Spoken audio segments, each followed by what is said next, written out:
Reel किंवा एक news सगळ्या चॅनल्सनी दाखवली की TCSने 12,000 लोकांना काढलं.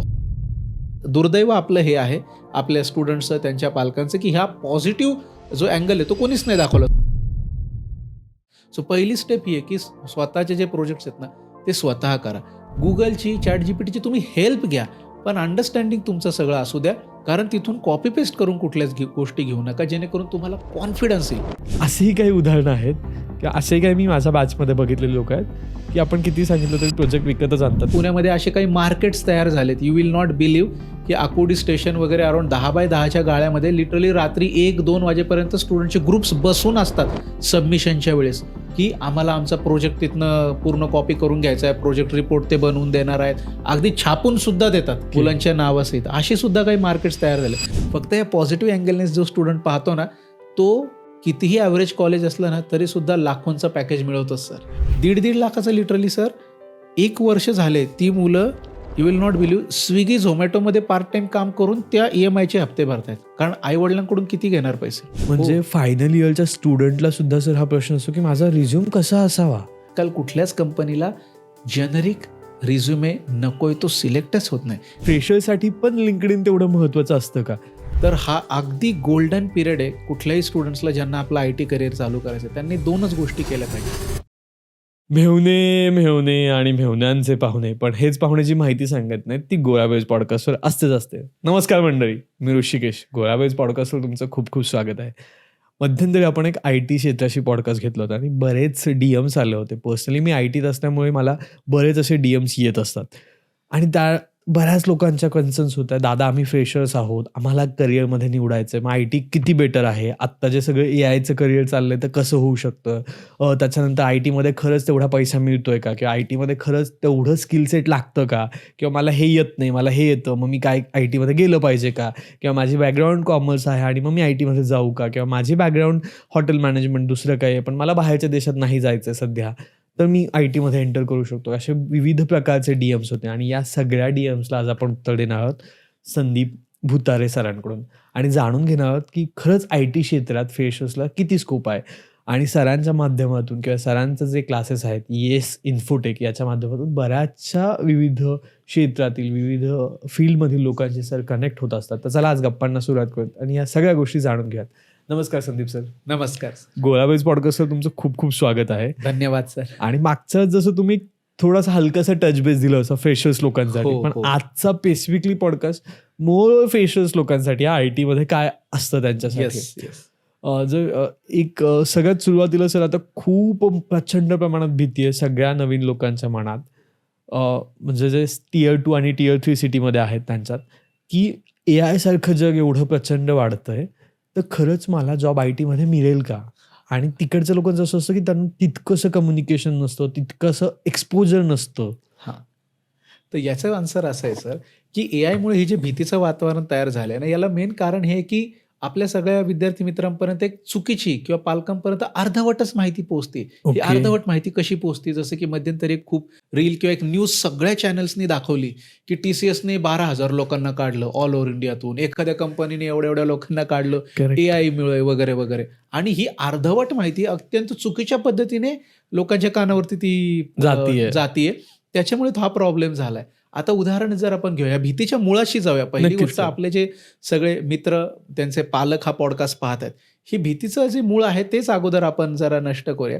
आता TCSचं एक्झाम्पल घेऊया की TCSने 12,000 लोकांना काढलं असं सगळ्यांनी न्यूजमध्ये सांगितलं. हो, पण TCSचा इंडियाचा हेड अकाउंट किती आहे? जवळपास 3.5-4 लाखापर्यंत Head ऑन count ॲव्हरेज त्यांचं हेड काउंट आहे इंडियामध्ये. बरोबर. 3.5 लाखच पकडू. 3.5 लाखातलं जवळपास 12,000 हे किती टक्के होतं सर? 0.00%. Yes, so sir. जगातली कुठलीही कंपनी असो, अगदी ती 100 लोकांची असो, 10 लोकांची असो, 1000 लोकांची असतो, 10-100 मध्ये एखादा कोणीतरी असा असतोच ना जो सर व्यवस्थित काम करत नाही. पण त्या आकड्याला सगळ्यांनी 12,000 असं मोठं करून दाखवलं. पण हे कोणी दाखवलंच नाही की अरे 3.5 लाखापैकी 12,000 आहे, Correct. ज्याचा पर्सेंटेज खूप कमी. बरं, ही झाली पहिली बाजू. दुसरी बाजू ही आहे, जेव्हा हे सगळं निगेटिव्हली स्प्रेड व्हायला लागलं तेव्हा TCSचे जे इंडिया हेड आहेत त्यांचं इमिजिएट 2 दिवसांनी एक स्टेटमेंट आलं. ते कुठल्याच, दुर्दैव आपलं हे आहे आपल्या स्टुडंट्सचं, त्यांच्या पालकांचं, की ह्या पॉझिटिव्ह जो अँगल आहे तो कोणीच नाही दाखवला. सो TCS इंडिया हेड जे आहेत त्यांचं एक स्टेटमेंट असं आलं, त्यांनी लगेच त्याच्यामध्ये क्लॅरिफिकेशन दिलं की 12,000 जॉब कमी नाही होणार आहेत.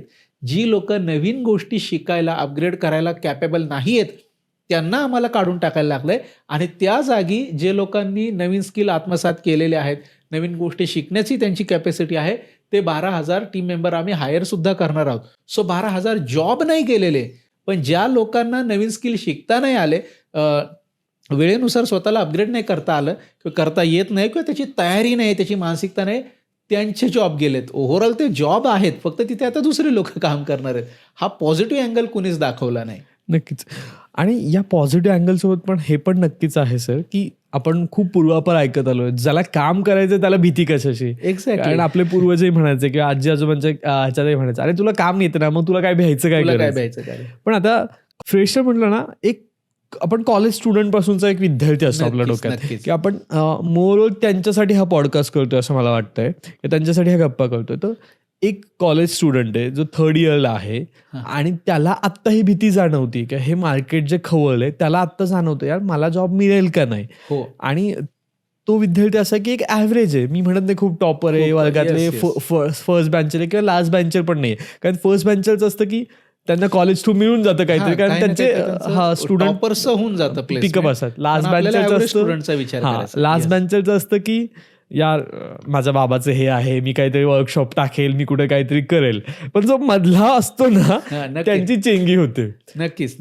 आणि या लोकांचं असं असतं की 100% माहीत पण नसतात गोष्टी, 100% गोष्टी येत पण नसतात, आणि मग काय करायचं हा खूप मोठा प्रश्न येतो. अशा लोकांना जी ही भीती आहे, अशा लोकांनी कशी सुरुवात करावी, की आता कसं नियोजन करावं गोष्टी. जे आपले विद्यार्थी मित्र सध्या कॉलेजमध्ये आहेत त्या सर्वांना मला या पॉडकास्टच्या माध्यमातून सांगायचं आहे की तुम्ही कॉलेजला 3rd इयरला, समजा आपली 4 वर्षाची इंजिनिअरिंगची डिग्री, 3rd इयरला मिनी प्रोजेक्ट असतो, फायनल इयरला मेन प्रोजेक्ट असतो, किंवा जर 3 वर्षाची डिग्री BCA BCS तर आय थिंक 2nd इयरला सुद्धा आता युनिव्हर्सिटी पॅटर्ननुसार एक मिनी प्रोजेक्ट आलेला आहे, 3rd इयरला प्रोजेक्ट मेजर प्रोजेक्ट असतो त्यांचा. ओके. सो या सगळ्या विद्यार्थ्यांना मला सांगायचं की तुम्ही आत्ता काय होतंय सर, की प्रत्येकजण हा विचार करतोय की 3-4 जणांच्या ग्रुपमध्ये प्रोजेक्ट असतो, सो मी कुणाकडनं तरी तो कॉपी पेस्टच करून घेईल अगदी प्रोजेक्ट रिपोर्टपासून हे सगळ्या गोष्टी. तर हे लिटरली अवॉइड करायचं.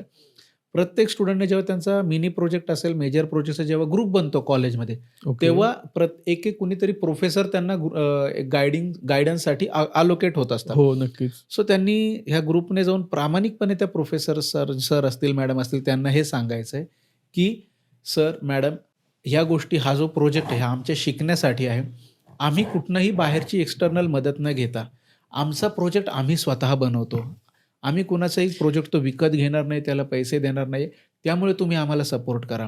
आणि या केसमध्ये 100% सगळे प्रोफेसर ओपन अपली स्टुडंट्सला हे सांगतील की विद्यार्थी मित्रांनो, तुम्हाला हे शिकण्यासाठीच युनिव्हर्सिटीने हे दिलेलं आहे.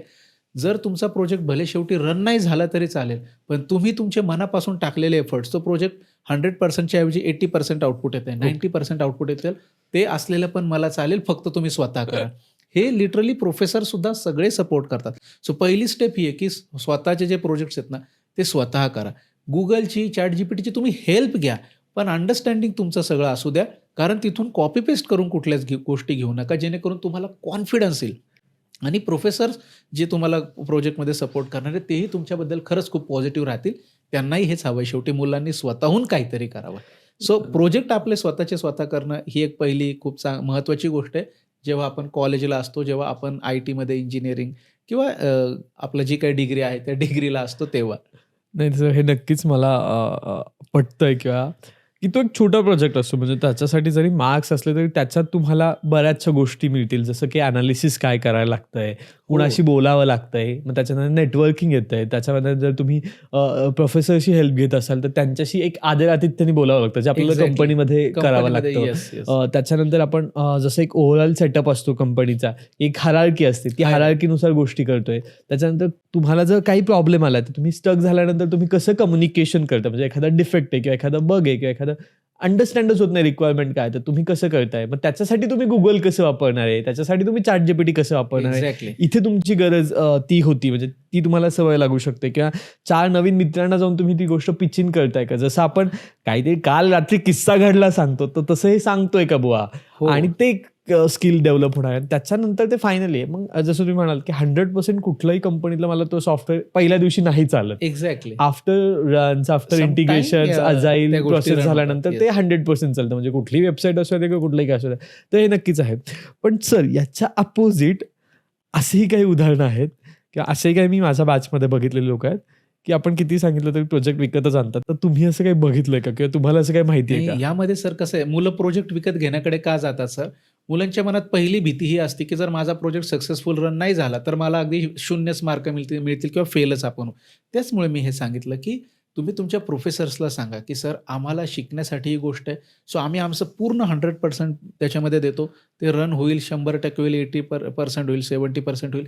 प्रामाणिकपणे सांगितल्यावरती मनातली भीती निघून जाते. ऋषिकेश, आता तुम्ही एवढे सगळे स्किल सांगितले, जे खरंच आपण कॉलेजचा प्रोजेक्ट स्वतः केला तर एका स्टुडंटमध्ये डेव्हलप होतात. नक्कीच. पण तरीही सुद्धा काही स्टुडंट असे आहेत, ते फायनल इयरचा किंवा थर्ड इयरचा प्रोजेक्ट हे विकतच घेतात. म्हणजे ओके. लिटरली पुण्यामध्ये असे काही मार्केट्स तयार झालेत. यू विल नॉट बिलीव्ह की आकुर्डी स्टेशन वगैरे अराउंड 10x10च्या गाळ्यामध्ये लिटरली रात्री 1-2 वाजेपर्यंत स्टुडंटचे ग्रुप्स बसून असतात सबमिशनच्या वेळेस, की आम्हाला आमचा प्रोजेक्ट तिथनं पूर्ण कॉपी करून घ्यायचा आहे. प्रोजेक्ट रिपोर्ट ते बनवून देणार आहेत. अगदी छापून सुद्धा देतात. ओके. मुलांच्या नावासहित. अशी सुद्धा काही मार्केट्स तयार झाले. पण याने काय नाही, त्या स्टुडंटचं नुकसानच आहे नक्कीच नंतर. नक्कीच सर. आणि ही भीती का आहे ऋषिकेश? मेन मला हे सांगायचं आहे, की स्टुडंटच्या मनात भीती का वाटते प्रोजेक्टबद्दल? ते का विकत घेतात? कारण त्यांना असं वाटतं, की माझ्या प्रोजेक्टमध्ये जर थोडा जरी तो रन नाही झाला, एक जरी एरर असेल, तर मला प्रोफेसर फेलच करतील की काय? याच्यामुळे जसं मी आधी सांगितलं, की तुम्ही जे कुठले ग्रुप लीडर, प्रोफेसर तुम्हाला अलोकेट होतात ना, पहिल्याच दिवशी जाऊन त्यांच्याशी प्रामाणिकपणे बोला, की सर या सेमिस्टरमध्ये हा प्रोजेक्ट आहे ना, आम्ही आमचा 100% बेस्ट पुट करतो. आम्ही Google ChatGPTची हेल्प घेतो, पण त्याच्या मागचं लॉजिक थिंकिंग सगळं आमचं असेल. तुम्ही आम्हाला सपोर्ट करा. सगळे प्रोफेसर्स तुम्हाला तिथं हेच म्हणतात, की विद्यार्थी मित्रांनो, खरंच मुलांनो, त्यांना पण ऑफकोर्स ते चांगलं वाटतं. ते म्हणतात, की चला ठीक आहे, मी तुम्हाला सपोर्ट करतो. 100% तुमचा प्रोजेक्ट रन नाही झाला तरी चालेल, पण ॲटलीस्ट त्याच्यामधलं 60, 70, 80% रन झालं तरी चालेल. पण ते तुम्ही मनाने करतायत ना, हे मला आवडेल. असं प्रत्येक प्रोफेसर सपोर्ट करतात सर. आणि ही महत्त्वाची गोष्ट आहे. नाही नक्कीच सर. किंवा मला इथे पॅरेंट्सलाही सांगायचं आहे की तुमचा जर विद्यार्थी 3rd इयर 4th इयरमध्ये प्रोजेक्ट विकत घेण्यासाठी पैसे मागत असेल तर प्लीज नका देऊ. त्याला सांग हे कर आणि जाऊन कॉलेजच्या प्रोफेसरला भेटा की तो असं असं नक्कीच. करणार आहे, तुम्ही त्याला किती मार्क देऊ शकताय. हां. असं काहीतरी कम्युनिकेशन आपण ते बीच नक्कीच. केलं पाहिजे. एक ओपन हेल्दी अप कम्युनिकेशन जर झालं प्रोजेक्टबद्दल पाहिजे. ठेवलं ना, जसं की तुम्ही म्हटलं टायर 2, टायर 3 कॉलेजमध्ये, पहिली गोष्ट विद्यार्थ्यांच्या मनात भीतीच खूप असते. सो ती भीती मोकळेपणाने काढून टाका. बोला तुमच्या प्रोफेसरसोबत. जगातल्या कुठल्याही शिक्षकाला, प्रोफेसर्सला हेच वाटतं, की माझ्या विद्यार्थ्यांनी स्वतः काही करावं, शिकवून पुढे जावं. आणि खास करून जर एखादा मुलगा असेल किंवा मुलगी असेल, जे आपल्या पॅरेंट्सला जर पैसे मागतायत, की फायनल इयरचा किंवा थर्ड इयरचा प्रोजेक्टसाठी मला पैसे द्या, तर पॅरेंट्सनेच हे केलं पाहिजे, की एवढी डिग्रीसाठी लाखो रुपये मी भरलेत. सो काहीतरी बाबा वर्षभर एवढ्या वर्षाची डिग्री चालेल, काहीतरी त्याच्यातलं नॉलेज छोटंसं प्रोजेक्टमध्ये तू पुट कर आणि काहीतरी त्या डिग्रीची एक रिस्पेक्ट ठेव. Correct. असं पॅरेंट्सने पण स्टुडंट्सला मोटिवेट केलं पाहिजे. गरज पडली तर ह्या कम्युनिकेशनमध्ये पॅरेंट्सने सुद्धा प्रोफेसरसोबत एक फोनवरती का असेना पॉझिटिव्हली बोललं पाहिजे आणि ती गोष्ट सगळ्या कॉलेजच्या प्रोफेसर्सला आवडतेच सर. हे नक्कीच आहे म्हणजे पॅरेंट्स आहे. पण आता ह्याच्यासोबत ना एक किस्सा पण मला आठवतोय सर. त्याच्यामध्ये असं आहे की ज्यावेळेस ना आपण पुण्यातल्या कॉलेजेसमधचं नाव घेतो की मॉडर्न झालं, COP झालं, हे झालं, ते झालं. इथल्या मुलांना खूप एक्सपोजर आहे. जर तुम्ही बघितलं ना, तर खूप खेडेगावांमध्ये पण इंजिनिअरिंग कॉलेजेस आहेत आज. श्रीरामपूर झालं, त्याच्यानंतर हां, तालुका प्लेस आहेत, अहमदनगर खेडेगावी. झालं, हो, इकडे हो. झालं. त्यांच्या तालुका प्लेसेसवर कॉलेजेस आहेत. खूप सुंदर हॉस्टेल्स त्यांनी केले. त्यांच्या फीज पण जवळपास 50, 60, 90 हजार आहेत. जवळपास आला. शेतकरी कुटुंबातली मुलं तिथे जात आहेत. पण त्या मुलांना काहीच एक्सपोजर नाहीये आणि मग त्यांना असं वाटतं की सी येत नाही मला सीचा क्लास केला पाहिजे, मला जावा येत नाहीये किंवा त्यांना जावा काय असतं हेच माहित नाही. जे सिलेबसच्या बाहेर जावा काय, सिलेबसच्या बाहेर सी काय, सिलेबसच्या बाहेर कोडिंग काय. मग अशा सगळ्यांसाठी काय? सर आता याच्यामध्ये जसं तुम्ही म्हणताय ना, की समजा एखादा खेडेगावी किंवा तालुक्या प्लेसला एखादं कॉलेज असेल किंवा टायर 2, टायर 3 सिटीमध्ये असेल, तिथं तुम्ही म्हणताय की मुलांना एक्सपोजर नाही. ही गोष्ट करेक्ट होती मागच्या 15 वर्षांपूर्वी, जेव्हा प्रत्येकाकडे जिओ नव्हता ओके. किंवा फ्री इंटरनेट डेली नव्हतं ना. हां. त्या समजा मी जेव्हा साधारण 2011 साली मी इंजिनिअरिंग पासआउट झालो, त्यावेळेस आमच्याकडं स्मार्टफोन हा प्रकार नव्हताच. आपले ते डायल पॅडचे नॉर्मल फोन होते. तेव्हा आपण असं म्हणू शकत होतो, की येस जरा तुम्ही मोठ्या सिटीमध्ये राहतायत, पुणे, मुंबईमध्ये, तरच तुम्हाला चांगलं एक्सपोजर आहे आणि तुमचं कॉलेज गावाकडे किंवा टायर 2, टायर 3 सिटीमध्ये तर तुम्हाला एक्सपोजर नाही आहे. हे 15 वर्षापूर्वीची गोष्ट आहे सर. ओके. आत्ताच्या मुवमेंटमध्ये तुम्हाला इंटरनेटचा ॲक्सेस आहे. सगळीकडे आहे. सो सगळीकडे ॲक्सेस आहे. बऱ्यापैकी इझिली तो अवेलेबल आहे. मग एक्सपोजरसाठी वेगळी अशी गोष्ट काय उरते. Really? Yes you have the exposure. त्या पॉझिटिव्ह अँगलने तुम्ही स्वतः जे इंटरनेटचं 1.5 GB आहे ते तुम्ही कशासाठी वापरायचे. इथे सगळं ठरतं की Yes, तुमचं sir. एक्सपोजर आहेच, हा तुमचा माइंडसेट आहे. आत्ताच्या जमान्यामध्ये तुमचं कॉलेज कितीही मोठ्या सिटीपासून दूर असू द्या, किती खेडोपाडी असू द्या, सगळं यूट्यूब आहे, सगळ्या लर्निंग गोष्टी आहेत, सगळं तुम्हाला ऑन क्लिक अवेलेबल आहे. त्याच्यामुळे एक्सपोजर हे आहेच आहे. फक्त या पॉझिटिव्ह अँगलने जो स्टुडंट पाहतो ना, तो कितीही ॲव्हरेज कॉलेज असलं ना तरीसुद्धा लाखोंचं पॅकेज मिळवतोच सर.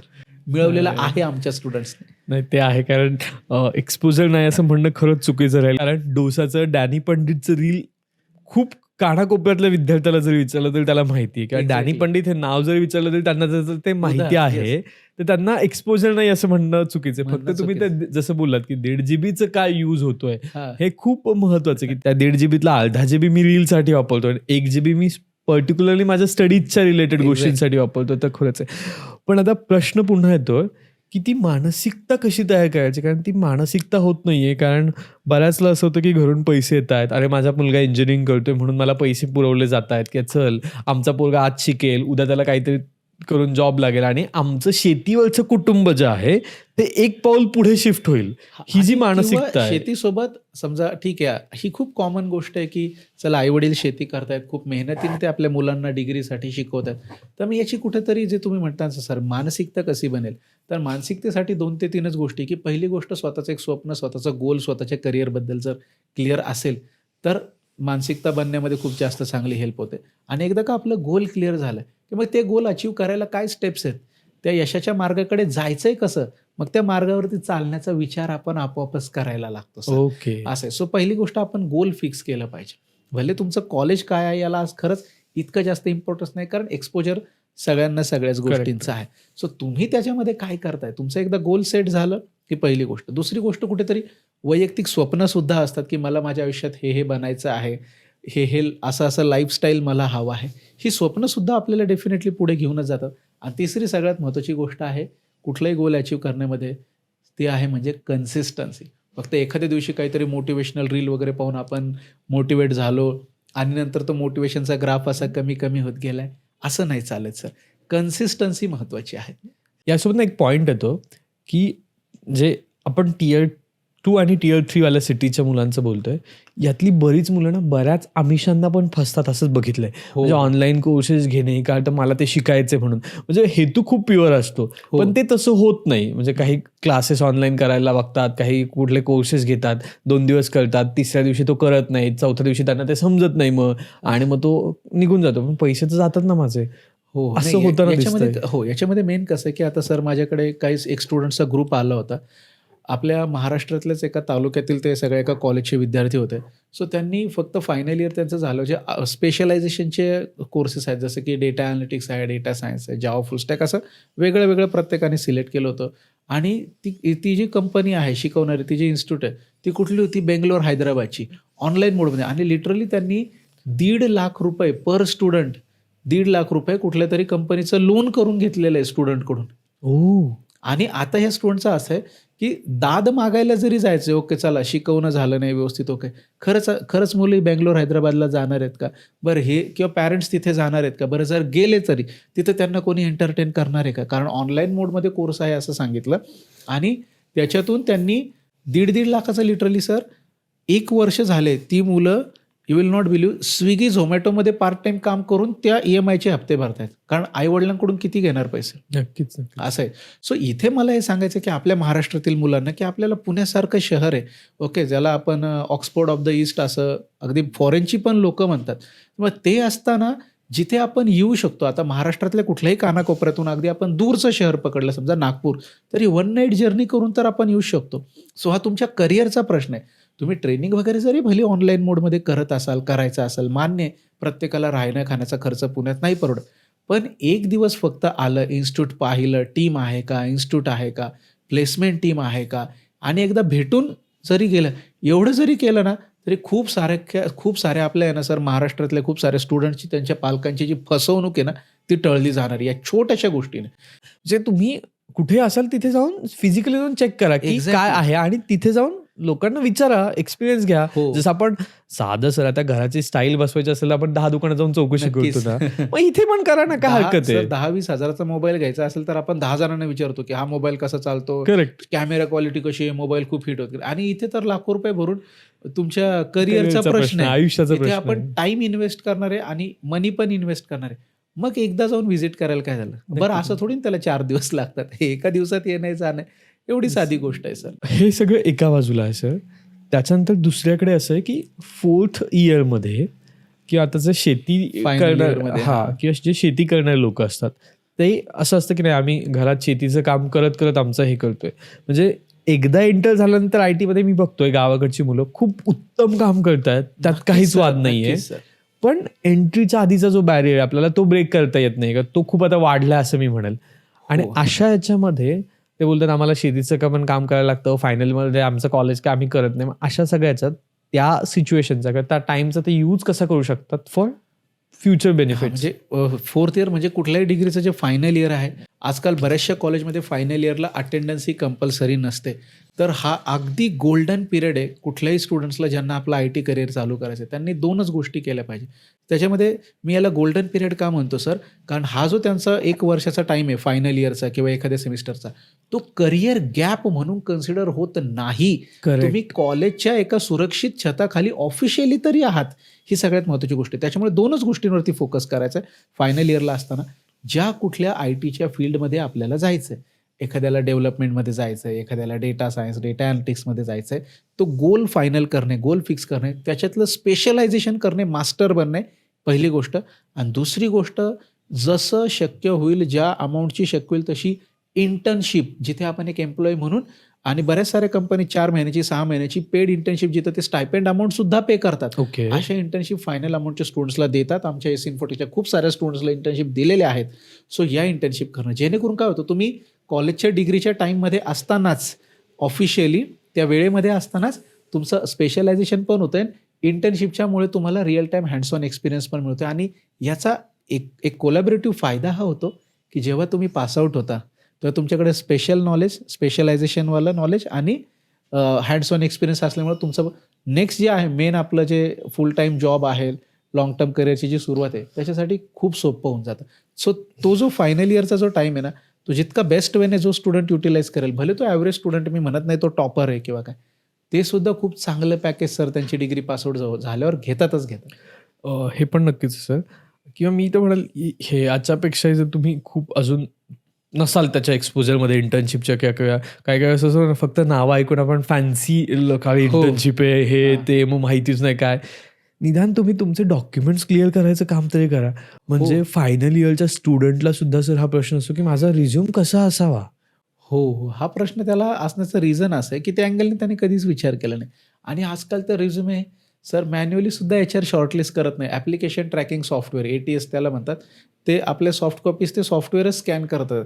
त्याचा स्कोअर असतो प्रॉपर, आउट ऑफ 10 तुमचा स्कोअर जर 8 असेल, 8.5 असेल तरच रिझ्युमे सिलेक्ट होतो. यस, या सगळ्या गोष्टींवरती फायनल इयरला असतानाच आपण काम करणं एक्सपेक्टेड आहे.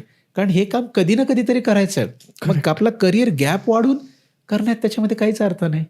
सर आता तुम्ही जे ॲप्लिकेशनचं सांगितलं, मला ते थोडंसं अजून डिटेल ऐकायला आवडेल की एखादा फायनल इयरचा स्टुडंट आहे, त्यांनी त्याचा रिझ्युमे कसा बिल्ड करावा किंवा त्याचा रिझ्युमे कसा असावा बुवा. मेन सगळ्यात महत्त्वाचं की त्याच्या रिझ्युमेमध्ये स्पेसिफिक स्किल सेट असला पाहिजे. आजकाल कुठल्याच कंपनीला जेनरिक रिझ्युमे नकोय तो सिलेक्टच होत नाही.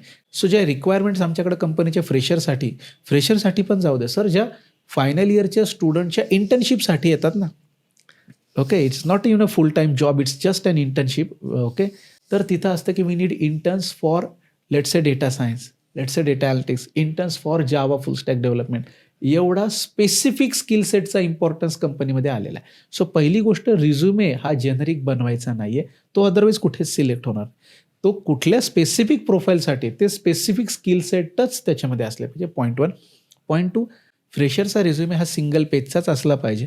त्याच्यानंतर तिसरी गोष्ट, ज्या बिनाकामाच्या गोष्टी, तुमच्या हॉबीज आणि काय काय स्टुडंट्स टाकतात, लिसनिंग, कॉमन हॉबीज सांगतो sir, listening music, playing cricket, मुलींच्या केसमध्ये कुकिंग, रांगोळी. अरे कुणाला इंटरेस्ट नाही त्या कंपनीमध्ये, ह्या गोष्टी नाही करायच्या तिथे. So focus on your technical skill set and that is the important thing. ह्या 2-3 गोष्टींचं जरी आपण टेक केअर केली ना, तरी एका फ्रेशरचा रिझ्युमे ATS थ्रू पण चांगला सिलेक्ट हा होतोच होतो. सर फ्रेशरने रिझ्युमे बनवताना आहे ना 3-4 गोष्टी जर लक्षात ठेवल्या तर त्यांचा रिझ्युमे सिलेक्ट हा होतोच. पहिली गोष्ट म्हणजे मी ज्याला म्हणतोय की वंश परंपरागत कॉलेजमधल्या सीनियरचा रिझ्युमे एकाने कॉपी केला, मग दुसऱ्या पुढच्या बॅचने तोच कॉपी केला. तिथे फक्त नाव, ईमेल आयडी आणि मोबाईल नंबर बदलला. तर हे वंश परंपरागत जे चालत आलेले आहेत रिझ्युमे ते आता पूर्णपणे बंद करायचे. ते आजकाल सिलेक्ट होत नाही. पहिली गोष्ट स्वतःचा रिझ्युमे स्वतः बनवायचा आहे. दुसरी गोष्ट फ्रेशरचा जो रिझ्युमे आहे ते नेहमी एका पेजचाच हवा आहे. त्याच्या सुरुवातीमध्ये लेफ्ट साईडला स्वतःचा एक प्रोफेशनल फोटो एखादा ब्लेझर वगैरे असेल त्याच्यातला जो एक शॉर्ट फोटो असतो तो प्रोफेशनल फोटो असलेला खूप चांगला आहे. त्याने एक फर्स्ट इम्प्रेशन व्यवस्थित फॉर्म होतं. त्याच्यानंतर हाय लेवलवरती जर खरंच आपला रिझ्युमे सिलेक्ट व्हायची आपली इच्छा असेल तर फक्त आणि फक्त स्पेसिफिक टेक्निकल स्किल्सच आपण त्या रिझ्युमेमध्ये टाकणं आहे. जेनेरिक सगळे स्किल्स टाकले तर तो रिझ्युमे सिलेक्टच होत नाही. त्याचं रिझन असं आहे की बऱ्याच साऱ्या कंपनीला जॉब प्रोफाईलसाठी तर आहेच, पण इंटर्नशिपसाठी सुद्धा स्पेसिफिकच रिझ्युमे लागतात की interns for Java development or interns for data science, data analytics etcetera. हो. तिसरी गोष्ट ही आहे की त्याच्यामध्ये जे हॉबीज वगैरे टाकतो आपण, मुलं सर खूप कॉमन हॉबीज टाकतात जसं की प्लेइंग क्रिकेट, लिसनिंग म्युझिक या मुलांच्या फिक्स हॉबीज असतात आणि मुलींचं कुकिंग, रांगोळी आणि बाकीचं काय. सो याच्यामध्ये मला असं टाकायचं की अशा हॉबीज खरंच कंपनीला त्याच्यामध्ये काहीच इंटरेस्ट नाही. मग हॉबीज कशा की समजा काही टेक्निकल आर्टिकल्स दरवर्षी पब्लिश होतात, काही फोरम्स आहेत, ते जर खरंच तुम्ही रीडिंग करत असाल जेन्युइनली तर त्याबद्दल तुम्ही टाका की या फोरमवरती टेक्निकल डॉक्युमेंट्स जे किंवा पेपर्स पब्लिश होतात ते मी वाचतो. अशा हॉबीज आहे ॲक्सेप्टेड. टेक रीडर आहे. त्याच्यानंतर जे आपले मार्क्स असतात 10वी 12वीचे वगैरे ते एका सिम्पल शॉर्ट टॅब्युलर फॉर्ममध्ये असलेले चालतील, जेणेकरून एका पेजमध्येच ते झालं पाहिजे. आणि टेक्निकल स्किल्स हे स्पेसिफिक असल्यानंतर जो प्रोजेक्ट आपण केलेला आहे, मिनी प्रोजेक्ट असेल किंवा फायनल इयरचा जो आपला मेन प्रोजेक्ट आहे तो असेल, त्या प्रोजेक्टमध्ये आपण खरंच काय रोल्स अँड रिस्पॉन्सिबिलिटीज त्याच्यामध्ये आपल्या आहेत, ह्या बुलेट पॉईंट वाईज खूप डिटेल निबंध तिथे लिहायचा नाही. बुलेट्स पॉईंट्स वाईज हे स्पेसिफिकली आपण सांगणे. आणि याच्यानंतरची सर्वात शेवटची आणि महत्त्वाची गोष्ट आहे, जी असेल तर फ्रेशरचा रिझ्युमे हा सिलेक्ट होतोच आणि नसेल तर तो कदापि होणार नाही आत्ता 2025-26 ऑनवर्ड्स. ती आहे तुमच्या लिंक्डइन प्रोफाईलची लिंक आणि तुमच्या गिटहबच्या प्रोफाईलची लिंक. बऱ्याच मुलांना, स्टुडंट्सला अजून स्वतःची गिटहब प्रोफाईलच त्यांनी बनवलेली नाही आहे. त्याचा काय प्रेफरन्स असतो हे पण माहिती नाही. गिटहब प्रोफाईलची लिंक, त्या गिटहबवरती मग काय कंटेंट अपलोड करायचं तर ॲटलिस्ट मिनी प्रोजेक्ट आणि तुमचा मेन प्रोजेक्ट हे जर असेल काय असावं. एक्झॅक्टली फ्रेशरला बरोबर ऑफकोर्स त्यांचा एक्सपिरियन्समध्ये त्यांचे काही जास्त प्रोजेक्ट नाहीत, पण मिनी प्रोजेक्ट आणि मेन प्रोजेक्ट जो फायनल इयरचा आहे हे तरी त्या गिटहब प्रोफाईलमध्ये पाहिजेत. एवढ्या जर गोष्टी असतील तरच खूप योग्य प्रकारे, चांगल्या प्रकारे फ्रेशरचा जो रिझ्युमे आहे सर तो सिलेक्ट होतो. आणि याच्यातली एक जरी गोष्ट मिसिंग असेल किंवा चुकीच्या पद्धतीने असेल तर मग ATSच्या थ्रू जे आजकाल रिझ्युमे स्कॅनिंग होतं त्याच्यामध्ये तो रिझ्युमे सिलेक्टच होत नाही. आजकाल कुठलेही HR हे मॅन्युअली रिझ्युमे नाही पाहत, त्यांच्याकडे तेवढा वेळही नाही आहे ऑनेस्टली. नाही, नक्कीच सर. कारण हे रिझ्युमेचं ना खूप वेगळं गणित आहे. ते इतकं भीतीदायक असतं. स्मार्ट आहे. कारण आता AI त्याला AI वापरता येतं तुम्हाला बनवायला, तर चेक करण्याला का नाही येणार हे तर नक्कीच आहे. आणि ते ना इव्हन मला वाटतं स्विच करणाऱ्या लोकांसाठी पण हे खूप गरजेचं आहे की कसा असा रिझ्युमे थोडाफार करायची त्यांच्यासाठी पण या गोष्टी ॲप्लिकेबल आहेत. आणि कधी कधी ना कव्हर लेटरचा पण एक प्रश्न येतो. कारण बऱ्याच लोकांचं असतं किंवा कव्हर लेटर काय, आता आपण थोडंसं टॉपिक ऑफ जातोय मला माहिती, पण मग कव्हर लेटर काय असतं ते जरी सांगितलं तरी आवडेल. रिझ्युमेमध्ये कव्हर लेटर काय असतं की रिझ्युमे हा आपला एक स्पेसिफिक बुलेट पॉईंट वाईज सगळे डिस्क्रिप्शन देणाऱ्या गोष्टी असतात. That is your resume. आणि रिझ्युमेचं कव्हर लेटर हे एक व्यक्ती म्हणून तुमचे थोडेसे एक हाय लेवल टेक्निकल लाईन आणि तुमचे काय स्वतःचे पर्सनल इंटरेस्ट आहेत, काय तुमची पर्सनॅलिटी कशी आहे, तुम्ही एक एन्थुझियास्टिक आहात किंवा एक टीम लीडर म्हणून चांगले आहात किंवा टीम प्लेअर म्हणून चांगले आहात. सो एका व्यक्तीची थोडीशी पर्सनॅलिटी रिलेटेड जी माहिती आहे along with just 1 or 2 lines of technical things ही आपल्या कव्हर लेटरमध्ये यायला हवी. आणि रिझ्युमे हे आपल्या टेक्निकल स्किलचं अगदी डिटेल स्पेसिफिकेशन आहे. असा हा दोन्हीमधला फरक आहे कव्हर लेटर आणि रिझ्युमेमधला सर. आता सर तुम्ही म्हणाला तेवढं सगळं की लिंक्डइन आणि हे ते, मला पुन्हा यायचं आहे की फ्रेशरसाठी पण लिंक्डइन तेवढं महत्त्वाचं असतं का? तर नक्कीच लिंक्डइन हे फ्रेशरसाठी सुद्धा तितकंच महत्त्वाचं आणि तितकंच उपयोगाचं आहे. कारण जेव्हा आपल्याला प्रोफेशनल कनेक्शन्स बनवायचे आहेत, आत्ता आपण कॉलेजला असताना किंवा पासआउट झाल्यावर आपले कनेक्शन्स, आपले कॉन्टॅक्ट्स कोण आहेत? आपले बॅचमेट्स, फार तर फार आपले सिनियर.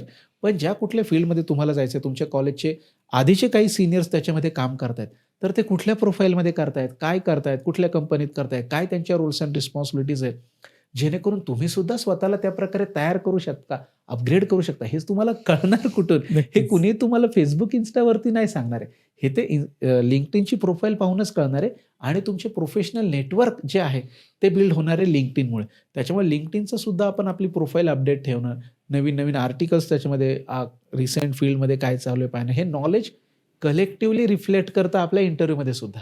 नक्कीच मला वाटतं, कारण एकदम जाऊन मी माणूस म्हणून काय हे नाही सांगू शकत ना खुर्चीवर Exactly, बसल्यावर. exactly. मला त्याच्यासाठी मी काय दिवसभरात करतो हे माझ्या उत्तरांमध्ये पण रिफ्लेक्ट करणार आहे. किंवा मी Exactly. काय वाचलंय कुठेतरी ते माझ्या उत्तरामध्ये रिफ्लेक्ट करणार आहे, हे तर नक्कीच आहे. आणि पुन्हा एकदा टॉपिकवर येताना सर, जी अशी मुलं आहेत किंवा ज्या या मुलांना हे एक्सपोजरच नाही किंवा ज्यांचा अकाउंटच नाही लिंक्डइनवर, तर त्यांनी लिंक्डइनची प्रोफाईल निदान ओपन कशी करावी? पहिली गोष्ट, जेव्हा आपण LinkedInची किंवा कुठल्याही पोर्टलची प्रोफाईल ओपन करतो ना सर, तिथं प्रोफाईलचं कम्प्लिशनचं पर्सेंटेज येतं. Your profile is 10%, 50%, 60%. सो पहिली गोष्ट, तुमची सगळ्यात बेसिक रूल आहे, तुमची प्रोफाईल 100% कम्प्लिशन त्याचं पाहिजे. ओके. तुमची प्रोफाईल 60-70% कम्प्लिशन आहे, LinkedIn काय कुठलंच पोर्टल त्याला काहीच व्हॅल्यू देत नाही. जिथं फोटो आहे तिथं professional photo, soft copy. Okay. जिथं स्किल सेट आहे तिथं स्पेसिफिक स्किल सेट, सगळ्या गोष्टी तुम्ही फिलअप करून 100% कम्प्लिशन तर आपल्या प्रोफाईलचं पाहिजेच कुठल्याही ठिकाणी. हो. तरच त्याचा ओके. काहीतरी उपयोग आहे. अदरवाईज त्याचा उपयोगच नाही. मग आपण वेळेच्या खूपच मागे पडल्यासारखं ते आहे. नक्कीच. मला वाटतं जर तुमची Instagram प्रोफाईल आहे, तुमची Facebook प्रोफाईल आहे, तर तुमची LinkedIn आणि GitHubची प्रोफाईल असलीच असलीच पाहिजे. पाहिजे. GitHub, जर you want to enter into an IT without GitHub profile, विसरून जा की ते इंटरव्ह्यू रिझ्युमेमध्ये 2-3च गोष्टी पाहतात. हा नक्कीच. किंवा निदान तुम्ही GitHubवर मला वाटतं की हॅलो वर्ल्डचाच प्रोग्राम लिहिला आहे, किंवा आपण जसं म्हणतो स्ट्रिंग स्वॅपिंगचा प्रोग्राम लिहिला आहे, किंवा find the greatest, find the smallest, असे काही प्रोग्राम लिहिले जे आपण आपल्याच्या ट्राय करतोय ते अपलोड केले तरी त्याला कळेल ना की काय करतोय म्हणून. करतोय काय.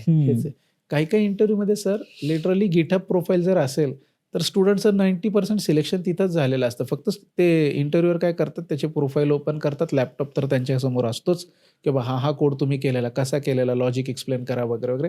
So that shows your eagerness that तुम्ही एवढं बेसिक कोडिंग ओरिएंटेड किंवा जे काय आहे ते काम केलेलं आहे. ओके. आणि ही गोष्ट फक्त कोडिंगलाच नाही, नॉन कोडिंग रिलेटेड ज्या टेक्नॉलॉजी आहेत त्याच्यामध्ये पण ही वर्क होतेच. समजा काही डेटा रिलेटेड, डेटा अनालिटिक्सचे, डेटा सायन्सचे जर काही तुमचे प्रोजेक्ट्स असतील त्याला सुद्धा वर्क होतेच. आता सर आपण हे सगळं थोडंसं टेक्निकली बोलतोय, त्याच्यासोबत माझून एक टेक्निकल प्रश्न येतो की बऱ्याच लोकांना कोडिंगचं सी पण कळत नाही. म्हणजे मी असेही काही विद्यार्थी बघितले आहेत की आता रिसेंटली एका कॉलेजमध्ये मी गेलो होतो श्रीरामपूर साईडला, तर तिकडे मी बघितलं की 4th इयरला स्टुडंट आहेत, पण लिटरली त्यांना सी, जावा यातलं काहीही कळत नाही, किंवा त्यांना त्या लँग्वेजेसची फक्त नावं माहिती आहेत, पुढे काय माहीत नाही. मग अशा वेळेस IT मध्ये खरंच नॉन कोडिंगला पण वॅकन्सीज असतात का? त्याच्यामध्ये कसं आहे सर, हा जो एक गैरसमज आहे की IT मध्ये सगळ्या प्रोफाईल या कोडिंगच्याच असतात, फक्त कोडिंगच चांगलं आलं म्हणजे ते IT होतंय. असं नाहीये. IT मध्ये हाय लेवलवरती 2 प्रकारच्या जॉब प्रोफाईल असतात.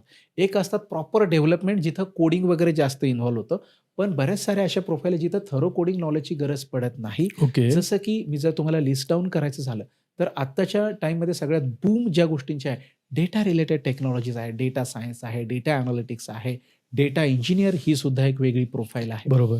त्यानंतर जसे की काही सॉफ्टवेअर टेस्टिंग सारखी प्रोफाईल आहे जिथं खूपच बेसिक लेवलचं कोडिंग लागतं, जे अगदी नॉर्मल ज्याचं सायन्स ग्रॅज्युएट नॉन कोडिंग फील्डमधनं झालं आहे, मेकॅनिकल, ENTC इंजिनियर आहे, किंवा हे सगळे स्टुडंट्सही त्याच्यामध्ये जाऊ शकतात. त्याच्यानंतर बिझनेस ॲनालिस्ट हा सुद्धा एक रिक्वायरमेंट गॅदर करणारा रोल त्याच्यामध्ये येतो. बरोबर. प्रोजेक्ट कोऑर्डिनेटरचे रोल त्याच्यामध्ये येतात. डिजिटल मार्केटिंग, ज्याच्याशिवाय आता कुठलीही गोष्ट चालूच शकत नाही. हे सगळे इतके नॉन ITचे सुद्धा रोल किंवा नॉन कोडिंग रोल IT इंडस्ट्रीमध्ये अवेलेबल आहेत आणि त्याचे पॅकेजेस सुद्धा खरंच खूप चांगले आहेत. फक्त हा गैरसमज आपल्याला कुठेतरी मनातनं काढून टाकायला लागेल की IT म्हणजे फक्तच कोडिंग, असं नाही आहे. इव्हन HR किंवा HR रिलेटेड, फायनान्स रिलेटेड ज्या IT मध्येच येतात. हे तर सपोर्टिव्ह बिझनेसचे ऑपरेशनचे रोल झाले. मी तर त्यातल्याच्या जिथं टेक्निकल आहे पण जिथं कोडिंग इन्व्हॉल्व नाही ते वाले रोल सांगितले. किंवा आता जसं मी म्हणतो की थोडंसं अप जाऊन की स्क्रम मास्टर आहे, प्रोजेक्ट ओनर आहे, त्याच्यानंतर प्रोजेक्ट लीड आहे, टीम लीड आहेत, पण ही जर तुम्हाला नावं माहिती असतील तर मला वाटतं तुम्ही त्या पाथने तर काम कराल. बरोबर. हे सगळे नावं जरी आपल्याला माहिती असेल तर ITतले ते एंट्री पॉईंट्स आपल्याला लक्षात येतील. आणि बरेच स्टुडंट्स काय करतात, अगदी चला काहीच याही गोष्टी डिफिकल्ट वाटतात ना, सुरुवातीला टेक्निकल सपोर्टपासून सुरुवात करतात. सर याच्यामध्ये मी एका माझ्या स्टुडंटचं एक्झाम्पल सांगतो, की त्याला या सगळ्या गोष्टी या पण अवघड वाटायच्या. आत्ताच्या मुमेंटला त्याचं पॅकेज जवळपास 25 लाखाच्या आसपास आहे. पण एक 5-6 वर्षापूर्वी डाऊन द लाईन जेव्हा त्याने सुरुवात केली होती ना, त्याला हे काहीच जमत नव्हतं. सो त्याने सिंपल नाईट शिफ्टपासून सुरुवात केली as a technical support engineer. Okay. तिथं मग हळूहळू युनिक्स, त्याच्यानंतर SQL ह्या गोष्टींवरती त्याचं knowledge step by step build होत गेलं आणि मग तो त्याच्यातल्या ॲडव्हान्स प्रोफाईलमध्ये शिफ्ट झाला. सो आजचं आपल्याला त्याचं पॅकेज पाहायला छान वाटतं. पण कुठून तरी त्याने ॲक्सेप्ट करून सुरुवात केली, की हा बाबा मला यावेळेस एवढं टेक्निकल नॉलेज नाही आहे, पण मी घरी बसून जर तसाच बेरोजगार राहिलो तर अजून गॅप वाढत जाईल. सो मिळतंय त्याच्यातून मी सुरुवात करतो. हा माइंडसेट त्याचा होता. लिटरली त्याचं अत्यंत खेडेगावामध्ये एक साधारण सिंपल कॉलेज त्याचं होतं, जिथं फक्त बेसिकच गोष्टी शिकवल्या जायच्या. त्याच्या पूर्ण बॅचमधनं तो एकटाच पुढे आला. का? कारण त्याला स्वतःबद्दल ॲक्सेप्टन्स होतं, की खरंच मला या गोष्टीचं अंडरस्टँडिंग कमी आहे. मी एंट्री तर करतो. त्याच्यामुळे आज 25 लाखाचं पॅकेज. नाही, नक्कीच. हे खूप महत्वाचं आहे, की entry into the IT field आणि देन एक्सप्लोर, की तुम्हाला काय जमतंय. मी आधी एंट्रीज नाही करणार. मला आधीच जर महिन्याला 50,000चा जॉब हवा आहे, तर मग बाबा तू अभ्यास करायला हवा होता 4 वर्ष. आहेत ना सर. अगदी सुरुवातीलाच 5-6 लाखाचं पॅकेज देणाऱ्या पण फ्रेशरसाठीच्या कंपन्या आहेत. ओके. पण त्याची प्रोसेस अशी, आता जसं 1-2 महिन्यापूर्वी एका कंपनीने आम्हाला फ्रेशर्स हायरिंगसाठी अप्रोच केलं होतं. फ्रेशरचं इनिशियल पॅकेज फर्स्ट मंथ पासून होतं 6 लाख. ओके. पण त्यांची प्रोसेस कशी आहे ती सांगतो. Please. मग त्याच्यानंतर ज्याने त्याने ठरव, त्यांच्याकडे डॉक्युमेंटेड रिझ्युमे हा प्रकारच नाहीये. आपण जे रिझ्युमे पाठवतो PDF फाईलमध्ये हा विषयच नाही. मग त्यांचा रिझ्युमे कसा आहे, त्यांच्या कंपनीची एक पोर्टलची लिंक आहे. तिथं स्टुडंटने स्वतःच्या सेल्फ इंट्रोडक्शनचा 4 ते 5 मिनिटाचा व्हिडिओ रेकॉर्ड करायचा आहे त्या पोर्टलवरती जाऊन स्वतःच्या मोबाईलमधून. ओके.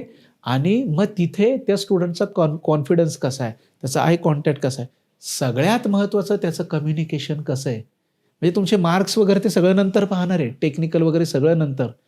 फक्त फर्स्ट स्टेपच ही होती, की video resume kind of. Okay. त्याच्यावरनं ते ठरवणार. मग त्यांना एक्सलंटच कम्युनिकेशन पाहिजे, त्यांना परफेक्टच पर्सनॅलिटी पाहिजे, कॉन्फिडन्स व्यवस्थितच पाहिजे. आपण बोलताना थोडंफार अडखळतो ना, असं हे जे होतं ना बोलताना, असेल तर लगेच रिजेक्ट. आणि हे सिलेक्ट किंवा रिजेक्ट करण्याचं सॉफ्टवेअर पण AIचंच आहे. ओके. AIच रिजेक्ट करतो, की ह्याचं डिसाईड करतो, की ह्याचा कॉन्फिडन्स किती आहे, कम्युनिकेशनमध्ये कसं आहे, ह्याच्या कम्युनिकेशनमध्ये गॅप्स खूप येत आहेत का, एनर्जी लेवल कॉन्फिडन्स आहे का, हे सगळं असलेला मुलगा पुढे जातो. हां, आणि त्याच्यानंतर मग क्वांटिटेटिव्ह ॲप्टिट्यूड वगैरे या गोष्टी पण त्याच्यामध्ये, जे आपल्या मुलांकडे खूपच कमी आहे. ज्याची एक प्रॅक्टिस वगैरे नसते त्याच्यामुळे. नक्कीच. सो मग इथं प्रत्येकाने हा विचार करणं आहे, की खरंच या ठिकाणी माझं सिलेक्शन होण्याचे चान्सेस किती आहे. मग त्या सुरुवातीच्या 5-6 लाखाच्या पॅकेजकडे बघत बसण्यापेक्षा आणि वेळ वाया घालवण्यापेक्षा आपण जर आहे तिथून सुरुवात केली. कारण IT इंडस्ट्रीची ब्युटी काय आहे, की एक्सपिरियन्स तुम्हाला चांगली ग्रोथ देतो. आजही कितीही लोकांना काही वाटू दे, पण कोविड नंतरही सुद्धा मार्केट भरपूर चांगलं आहे. आत्ता तर खूप चांगलं आहे. 2026च्या सुरुवातीला 2025 आता एंड होतंय त्या मुमेंटला आपण हे बोलतोय. IT मार्केट खरंच खूप चांगलं आहे. नक्कीच. आहेत एवढे चांगले पॅकेज. पण आपल्याला जर मनातून माहिती आहे आपलं तिथं सिलेक्शन होण्यासारखं नाही, तर मग आपण एखाद्या वर्षाचा एक्सपिरियन्स तरी घेऊया. जसं मी त्या माझ्या स्टुडंटचं एक्झाम्पल दिलं, की आत्ता 25 लाखाचं पॅकेज आहे. पण सुरुवात 5-6 वर्षापूर्वी अगदी टेक सपोर्टपासूनही केली होती, कारण त्याला ॲक्सेप्टन्स होता. नाही, नक्कीच सर. कारण तुम्हाला जर काम करायचं, आपण जो मगाशी पण मुद्दा म्हटला, की काम करायचं तर तुम्ही ते सुरुवात करायला. नंतर त्याचे बऱ्याचशा गोष्टी होतात. कारण तुम्ही जर सुरुवात केली तर तुम्हाला कळतं की कुठे अडतंय, काय नडतंय आणि कसं त्याचा ओव्हरकम करायचंय. कारण एका रात्रीत कोणालाच ते मिळत नाही. 25 लाख म्हणा किंवा 50 लाखही म्हणा, पण त्या डाऊन द लाईन मिळणार आहेत किंवा ते नाही मिळाले तरी चालेल. मिळतातच, सुरुवात करावी. मिळतातच, सुरुवात करत नाही. नक्कीच. ते सुरुवात करण्यावरती आहे. आपण हा सगळा एक विद्यार्थ्याचा माइंडसेट झाला सर. याच्यासोबत ना Tier 2 आणि Tier 3 वाल्या पॅरेंटचा एक वेगळा माइंडसेट असतो. म्हणजे एक तर मुलाला जॉब नाहीये, लग्न, त्याच्यानंतर घरातले काही ठिकाणची शेती चांगली असते, काही ठिकाणची शेती तेवढी चांगली नसते. उत्पन्न नसतं, पण जेमतेम असतं.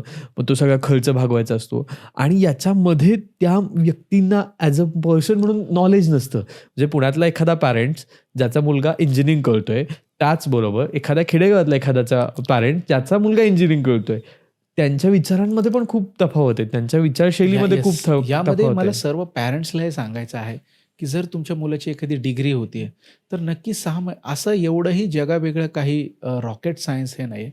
तुम्ही कॉलेजमध्ये जावा, त्याच्या प्रोफेसर्स, टीचर्सला भेटा किंवा त्याच्याकडून जाणून घ्या, की काय-काय सब्जेक्ट आहेत, ॲटलीस्ट काय नाव आहे, कुठला तुला अवघड जातो, कुठला नाही अवघड. बेसिक हाय लेव्हल नॉलेज तरी आपण घेऊच शकतो ना. सो हे कुठेतरी पॅरेंट्सने सुद्धा केलंच पाहिजे. असं ओके. आहे. नाही, हे पण आहे सर, पण बऱ्याच ठिकाणी पॅरेंट्सच मुलांना नावं ठेवायला चालू करतात. अशा वेळेस कसं करायचं? किंवा तो एक सगळा वेगळाच सिनारिओ कधी-कधी जाणवतो, दिसतो पण. जसं सर तुम्ही म्हटलात ना, काय होतं, की आपल्या मध्यमवर्गीय कुटुंबामध्ये काय होतं, मुलाकडे एक प्रॉडक्ट म्हणून पाहिलं जातं. हो. कसं आहे सर, आता जे मी बोलतोय ते कदाचित काही लोकांच्या थोडंसं मनाला टोचेलही, पण जे सत्य आहे ते बोललंच पाहिजे. काय होतं, की मध्यमवर्गीय कुटुंबामध्ये आहे ना, मुलाकडे फक्त एक कुठेतरी प्रॅक्टिकली एक प्रॉडक्ट म्हणून पाहिलं जातं, की जेणेकरून आम्ही तुझ्या इंजिनिअरिंगला 8-10 लाख रुपये खर्च केलेले आहेत, तुझ्या शाळेला एवढे, कॉलेजला एवढे खर्च केलेले आहेत.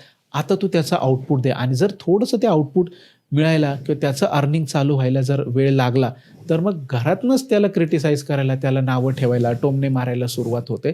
आणि मेन कसं होतं सर, याच्यामध्ये त्या जो वेल एज्युकेटेड जो बेरोजगार स्टुडंट आहे, त्याला खूप इच्छा आहे स्वतःचं चांगलं करिअर चालू करण्यात. त्याचं मधल्यामध्ये मरण होतं.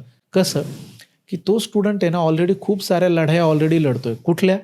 त्याला त्याचं हे दिसतं की एखाद्या त्याच्या ग्रुपमधल्या फ्रेंड्सला चांगला जॉब लागला आहे, कंपॅरिझन मनामध्ये होत असतं, ती एक गोष्ट आहे. दुसरी गोष्ट, तोही ग्रॅज्युएट आहे ना, त्यालाही स्वतःला जाणवतंय ना त्याचा गॅप वाढतोय, सो त्याला त्या गोष्टीचं सुद्धा टेन्शन आहे. तिसरी गोष्ट, त्याला जॉब अपॉर्च्युनिटीज लवकर मिळत नाही जर त्याचा गायडन्स त्याला प्रॉपर नसेल तर. सो इंटरव्ह्यू मिळत नाही, हे एक फ्रस्ट्रेशन असतं. बरं, कुठे एखाद्या ठिकाणी मिळाला, ड्राईव्ह वगैरे असला, 5-10 हजाराची गर्दी तिथं असते, ह्या गोष्टीचंही त्याला टेन्शन असतं. त्याच्यानंतर काही समाजामध्ये टिपिकल लोकं अशी असतात, जी टोमणे पण मारतात. येस सर, अगदी एखादा खूप चहावाला, असतात. वडापाववाला त्याला म्हणतोय, की "अरे, तू एवढा 8-10 लाख रुपये खर्च करून डिग्री केली. तुझ्यापेक्षा तर मीच 30-40 हजार रुपये महिना इथं कमवतोय. मग तूच हे का केलं?" सो ह्या सगळ्या लढ्यांना तो ऑलरेडी लढतोच आहे ना, निमूटपणे, शांतपणे. तर मग ॲटलीस्ट आपलं जे घर आहे, हे त्याच्यासाठी वेगळी युद्धभूमी नसावं. नक्कीच, नक्कीच. ॲटलीस्ट त्याला एक सपोर्ट असला पाहिजे. किंवा एक आणि विश्वास असला एक पाहिजे. विश्वास असला पाहिजे. त्याचं रिझन असं आहे, की आजकालचा जो सिनारिओ आहे, आपल्या पॅरेंट्सच्या पिढीमध्ये कसं होतं सर, डिग्री, त्यावेळेस तर डिप्लोमाला पण खूप व्हॅल्यू होती. डिग्री घेतलं म्हणजे जॉब मिळणारच, हे इक्वेशन फिक्स होतं. नक्कीच. आजकाल ते नाहीये, ते समीकरणच कुठेतरी बदललंय. आणि हे जर पॅरेंट्सने समजून घेतलं आणि स्टुडंटला हा सपोर्ट केला, ओके चला, डिग्री होणं ही एक नॉर्मल गोष्ट आहे. आजकाल स्पेशलायझेशन लागतं. एक एवढे 22-23 वर्ष तू शिकलेला आहेस, आम्ही तुला सपोर्ट करतो. तुला ज्या फील्डमध्ये मास्टर बनायचं आहे त्याच्यामध्ये तू शिक. तू अजून एक 8-10 महिन्यांचा वेळ घे आणि आम्हाला तुझ्यावरती विश्वास आहे, की तू चांगलं करिअर तुझं चालू करणारच आहे. असं जर धीर त्याला दिला ना, मी पाहिलंय सर, खूप सारे स्टुडंट लिटरली मोबाईल वगैरे सगळा टाईमपास बाजूला ठेवून घरच्यांच्या विश्वासामुळे, पॉझिटिव्ह वाइब्समुळे दुप्पट जोमाने मेहनत घेतात आणि लवकर करिअर चालू करतात. पण हे सकारात्मक वातावरण आपणच त्याला दिलं पाहिजे. बाहेर तर त्याला फक्त टोमणेच मिळणार आहे. ॲटलीस्ट घरात तरी त्याला सपोर्ट मिळालाच पाहिजे. नक्कीच सर, की पॅरेंट्सचा ना सपोर्ट खूप महत्त्वाचा असं मला वाटतं through out the career process. नक्की सर, आजकाल करिअर चालू करण्यामध्ये ना पॅरेंट्सचा पण तितकाच महत्त्वाचा रोल आहे. पॅरेंट्सने त्या स्टुडंटचे टिपिकल आई-वडील बनून न राहता जर फ्रेंड बनून राहिले, तर खरंच त्यांच्या मुलाचं जे करिअर आहे ते खूप चांगल्या प्रकारे चालू होईल. याच्यामध्ये एक एक्झाम्पल मला आठवतंय. अहिल्यानगर जिल्ह्यातला एक स्टुडंट आहे, पारनेर तालुका, मला नावही आठवतंय. सो थोडासा तिथे पाऊस वगैरे कमी असतो, जरा दुष्काळी जास्त भाग असतो, आहे. असं त्यानेच मला त्याबद्दल हो, हो. जास्त सांगितलेलं. तर डिग्री वगैरे झाली कंप्लीट. एक 8-10 महिने त्याने स्वतःच्या जीवावरती प्रयत्न केला. काही त्याला जॉब भेटला नाही, स्पेशलायझेशन वगैरे काही नव्हतं त्यामुळे. मग शेवटी तो वडिलांना म्हटला, की चला आता मला जरा 4-5 गायी घेऊन द्या, थोडंसं दूध डेअरीचं बघतो वगैरे. पण मला खरंच कौतुक वाटलं त्याच्या आई-वडिलांचं. म्हणजे सामान्य शेतकरी कुटुंब होतं, पण समजूतदारपणा खूप जास्त होता. त्यांनी प्रेमाने त्याला सांगितलं, की आम्ही अजून 1 वर्ष तुला सपोर्ट करतो. ह्या सगळ्या गायी वगैरे, शेती, ह्या गोष्टींसाठी आम्ही आहोत पुढचे 20, 25, 30 वर्षात. तुझी लाईन तू ह्याच्यामध्ये हे करू नको, तूच त्याच्यात परत भागीदार होऊ नको. त्याने त्याला सांगितलं, की तुला जसं मिळेल तिथनं तू सुरुवात कर. लिटरली सर, त्याने 10,000 रुपयाच्या जॉबवरून तेव्हा सुरुवात केली होती. आणि मला हा सिनारिओ आत्ता या पॉडकास्टमध्ये याच्यासाठी आठवला, एक 2-3 वर्षापूर्वी. आत्ता जवळपास 7.5 ते 8 लाखाचं त्याचं पॅकेज आहे आणि तो लग्न त्याचं ठरलंय त्यासाठी पेढे द्यायला आपल्या ऑफिसला आला होता. त्याच्यामुळं मला हे उदाहरण अगदी ओके. क्विकली आठवलं. सो पॅरेंट्सने जर खरंच एक चांगला सपोर्ट केला ना, त्यांच्या मुलांचं करिअर हे चांगलं चालू होतच होतं. नाही, नक्कीच सर. आणि त्याच्यात सर तुम्ही आता बोलता बोलता बघितलं त्यांनी स्वतःच्या जीवावर प्रयत्न केले. पण असं स्वतःच्या जीवावर प्रयत्न करताना ना बरेच लोक ना रेफरन्स मागतात. म्हणजे माझ्यासोबत पण हे खूप घडतं सर, की तुम्ही मॅनेजर आहात, मग तुम्ही आम्हाला इथे रेफर करा. तुम्ही हे आहात, मग तुम्ही आम्हाला तिथे रेफर करा. किंवा लिंक्डइनला बरेच असे DMs येतात फ्रेशरचे. तर खरंच रेफरल वर्क किती करतं? फ्रेशर्सच्या केसमध्ये खरंच रेफरल वर्क करत नाही. अगदी तुमचे सख्खे कुणी रिलेटिव्ह जरी त्या कंपनीमध्ये किती सीनियर असतील तरी, कारण ते 8-10 वर्ष एक्सपिरियन्स आहेत त्या पोझिशनवरती ते आहेत. त्यांचं एका पर्टिक्युलर प्रोजेक्टमध्ये काम एक लिमिटेड सर्कल आहे कंपनीमध्ये सुद्धा. फार तर फार HR डिपार्टमेंटमध्ये त्यांची ओळख असू शकते. त्याच्यामुळे रेफरन्स हे नक्कीच चांगले वर्क करतात एक्सपिरियन्स कॅन्डिडेटसाठी. ओके. नक्कीच. पण फ्रेशरसाठी खरंच रेफरल वर्क करत नाही. मग आपणही आपल्या रिलेटिव्हजला विचारतो. ते आपल्याला फॉर्मल आन्सर देतात, की हा रिझ्युमे पाठवलाय, हा बघू कुठं काय शेड्यूल होते. कारण त्यांनाही आपल्यासोबतचं रिलेशन खराब करायचं नसतं. पण प्रॅक्टिकली स्पीकिंग खरंच त्यांच्या हातामध्ये काही नाही. ह्या आशेपोटी ना फक्त फ्रेशर स्टुडंटचा वेळच वाया जातो. बाकी काय होत नाही. नाही, नक्कीच सर. कारण मी माझा प्रोजेक्ट पुरतं मला माहिती, मला माझा मॅनेजर माहिती, त्याचा सीनियर मॅनेजर माहिती. मी तिथपर्यंतच ती लाईन कॅरी करू एक्झॅक्टली. शकतो. मी एखाद्या वेळेस जसं तुम्ही म्हणाले HRला मागू शकतो किंवा पोर्टरला टाकू शकतो. पोर्टरला असे दिवसाने 1000 रिझ्युमे हजारो येतात. रिझ्युमे येतात. तर तो HR काय करणार आहे, की मला तुझं स्पेसिफिकेशन नाही माहिती, ज्याला मला रेफर करायचं हो. त्याचं. मला फक्त माझ्या कंपनीत काय स्पेसिफिकेशन दिलं, जॉब डिस्क्रिप्शन आहे. मग मी फक्त माझा नातेवाईक आहे म्हणून रेफर करतोय. मग ते नाही स्पेसिफिकेशनमध्ये बसला किंवा जसं तुम्ही म्हणाल त्या ॲप्लिकेशनमध्ये नाही रिझ्यूम बसला, तर तो शॉर्ट लिस्ट नाही होणार. मग त्याला आशा दाखवण्यात पण काही पॉईंट नाही आहे. नक्कीच पण नाही. ही वस्तुस्थिती समजून घ्यायला लोक थोडेसे त्याच्यानंतर याच्यामध्ये मेन काय होतं, त्या फ्रेशर स्टुडंटचा फक्त वेळ वाया जातो. मी नेहमी सांगत असतो, की जो कुठला ग्रॅज्युएट स्टुडंट त्याने एकदा त्याच्या फायनल इयरच्या फायनल डिग्रीचा जो पेपर आहे तो दिला, की त्यानंतर येणारा एकूण एक दिवस हा त्याच्या करिअरमध्ये गॅप म्हणून ॲड होत असतो. आणि जेवढा करिअर गॅप हा वाढत जातो, तेवढं त्या स्टुडंटचं फ्रस्ट्रेशनही वाढत जातं आणि त्याला मिळणाऱ्या जॉब अपॉर्च्युनिटीच्या हळू का असेना पण कमी होत जातात. त्याच्यामुळे त्या स्टुडंट्सने ह्या गोष्टीचा तरी विचार करणे, की करिअर गॅप आपला वाढू द्यायचा नाही. सर हा एक अँगल झाला मला वाटतं, की ओव्हरऑल डिस्कशनचा. पण दुसरा एक भाग येतो तो म्हणजे मुली आणि जॉब किंवा मुली फ्रेशर आणि जॉब. कारण बऱ्याचदा असं बघितलंय, की एखादं वर्ष 3 महिने नाही जॉब झाला, की लग्न लावून द्या किंवा तो एक असतं ना, की आता नाही करत तू त्यांच्या घरी जाऊन बघ. इतकं ते सहज होतं. इतकं साधं सोपं नसतं. बऱ्याच ठिकाणी लिटरली ही परिस्थिती आहे. काही कॉलेजेसमध्ये मी जेव्हा व्हिजिट करायला जातो, जर एखादी मुलगी ही डिग्रीच्या फायनल इयरला आहे, तर फॉर्मॅलिटी म्हणून किंवा बाकीच्या तिच्या मैत्रिणींच्या सोबत कंपेअर करताना तिचं कमी शिक्षण दिसू नये म्हणून फक्त फॉर्मली म्हणून तिला डिग्रीचं शिक्षण दिलं जातं. आणि फायनल इयरला असतानाच किंवा त्याच्या आधीच कदाचित घरच्यांनी एखादा मुलगा शोधूनच ठेवलेला असतो, की डिग्री झाल्या की लगेच लग्न लावून देतात. सो याच्यामध्ये मला हे म्हणायचं आहे, की एक पॅरेंट्सला, की तुम्ही तुमच्या मुलीच्या पाठीशी इतकं खंबीरपणे उभे राहिलात, तिचं डिग्री पूर्ण होतं. पण त्या डिग्रीचं जे मेन आउटपुट आहे सर, ते तर तिला मिळू द्या ना. त्या डिग्रीचं मेन आउटपुट काय?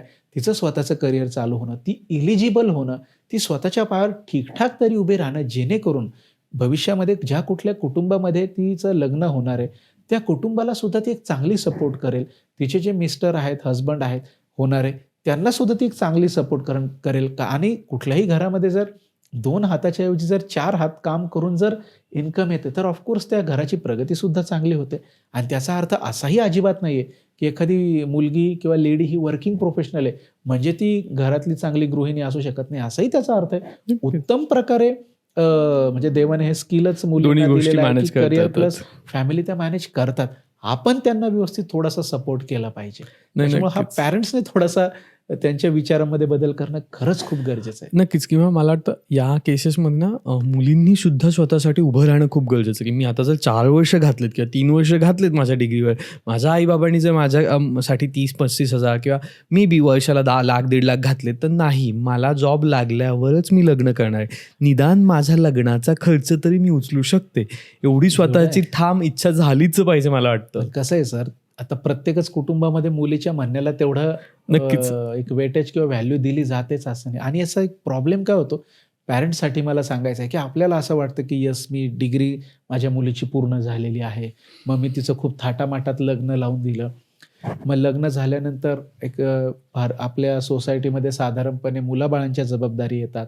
मग ते मुलं कुठेतरी 2-3 वर्षाचे झाल्यावरती मग 5-6 वर्षाचा गॅप साधारण त्या मुलींचा होतो करिअरमध्ये. मग त्यांना हे जाणवतं, की अरे चला मी आता एवढं वेल एज्युकेटेड आहे, मुलं माझी आता मोठी होत आहेत, मी माझ्या कुटुंबासाठी काहीतरी केलं पाहिजे.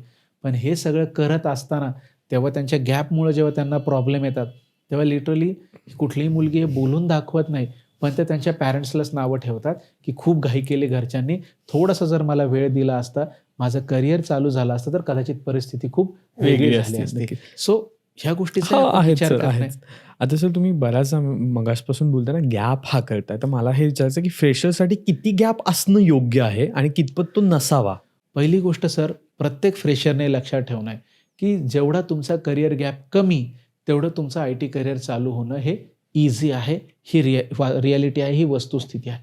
पण चला काही कारणामुळे जर गॅप झालेलाच आहे, जसं मुलांच्या केसमध्ये आजकाल गव्हर्नमेंट एक्झामची प्रिपरेशन्समध्ये अगदी 4-4, 6-6 वर्षसुद्धा मुलं देतात. मुलींच्या केसमध्ये फॅमिलीच्या जबाबदारी असतात, ज्याबद्दल आपण बोललो.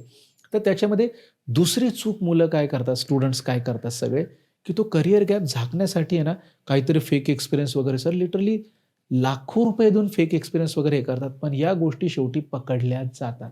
ओके. त्याच्यामुळे अशी म्हणजे काय ना, ते आगीतून निघून फुपाट्यात पडल्यासारखं जी मराठीमध्ये म्हण आहे ना, तसं नक्कीच करायचं सर. नाही. मग मुलांच्या मनामध्ये हा प्रश्न येतो, "सर आमचा एवढा करिअर गॅप झालाय, आम्ही करायचंय काय?" हां. एकच गोष्ट आहे, त्याला सुद्धा मंत्र अजून तोच आहे, की तुम्ही लेटेस्ट स्किल सेट अपग्रेड करताय. मग मुलांच्या मनामध्ये दुसरा प्रश्न येतो, "ठीक आहे सर, आम्ही लेटेस्ट स्किल सेट अपग्रेड केला.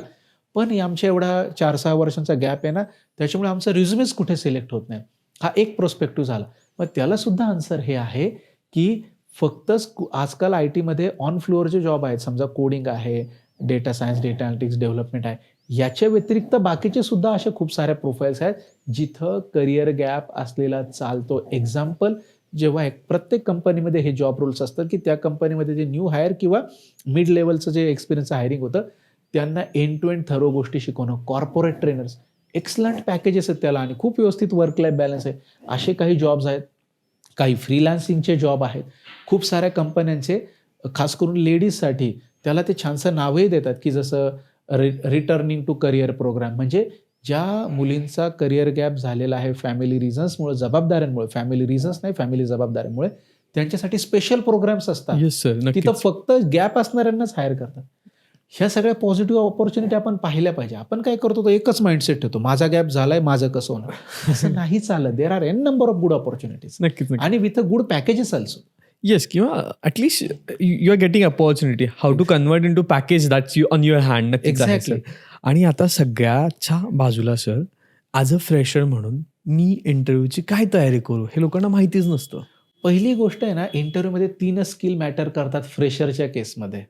पहिली गोष्ट आहे, तुमच्या ज्या कुठल्या टेक्नॉलॉजीसाठी तुम्ही इंटरव्ह्यू द्यायला चाललात, कुठले असेल, डेव्हलपमेंट असेल, डेटा सायन्स, डेटा अॅनालिटिक्स कुठले, त्याचे बेसिक्स तरी तुमचे क्लिअर पाहिजे. कारण कंपनीला पण माहिती आहे ना, तुम्ही फ्रेशर आहात. कंपनी तुमच्याकडनं खूप मोठा प्रोजेक्ट नाही बनवून मागत कुठल्याच इंटरव्ह्यूमध्ये, की तुम्ही सिलेक्ट झाल्या तेवढं मोठं काम नाही देते. पण कंपनीचं काय एक्स्पेक्टेशन आहे बेसिक एका फ्रेशरकडून, की जर आम्ही याला फ्रेशर कॅन्डिडेट म्हणून हायर केलं, तर आमच्या टीमचं जे काम चालू आहे ना, त्याच्यामध्ये ॲटलीस्ट ॲब्झॉर्ब झाला पाहिजे. तो करेक्ट. त्यांच्यासोबत सिंकमध्ये आला पाहिजे. त्याचे बेसिक्स तरी त्याला क्लिअर पाहिजे. सो नक्कीच. पहिली गोष्ट की बेसिक टेक्निकलवरती आपण थरोली काम केलंच पाहिजे.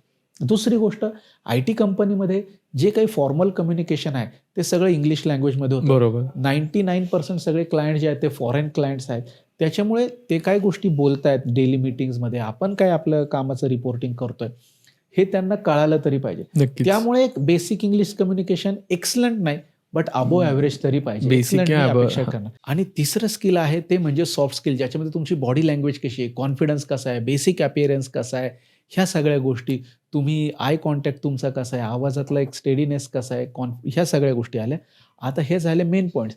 त्याच्यानंतर अजूनही काही गोष्टी अशा आहेत, की कुठल्याही इंटरव्ह्यूमध्ये बेसिक असे काही क्वेश्चन्स आहेतच, जे आजही विचारले जातात आणि फ्युचरमध्येही विचारले नक्कीच. जाणारच आहेत.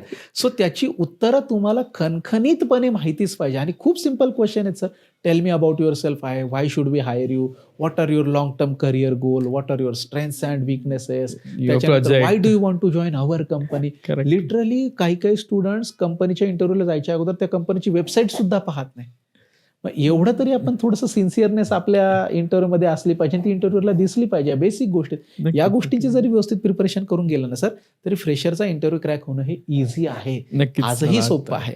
नक्कीच. किंवा जसं शेवटला एक प्रश्न नेहमीच विचारतात की do you have any question for me, आणि तिथे आपण Exactly. तिथं प्रिपेअर गडबड- असलं पाहिजे की काय विचारायचंय मला. नक्की सर. म्हणजे या क्वेश्चनला फ्रेशर स्टुडंटची खूप गडबड होते जेव्हा इंटरव्ह्यूवर विचारतात की do you have any questions for me. आता फ्रेशरला असं वाटतं की मी काय विचारणार, आणि कुठे ते चुकून काहीतरी पर्सनल गोष्टी वगैरेच विचारून जातात सर, की तुमचं होमटाऊन कुठलं काय. असं न करता त्या कंपनीचे काय गोल्स आहेत, जो रोल ज्या रोलसाठी ती कंपनी हायर करते त्याचं कंपनीचं काय नियोजन आहे, कुठले ॲड ऑन स्किल सेट असणं एक्सपेक्टेड आहे, असे प्रोफेशनल आणि फॉर्मल आन्सर देणं आपण गरजेचं आहे.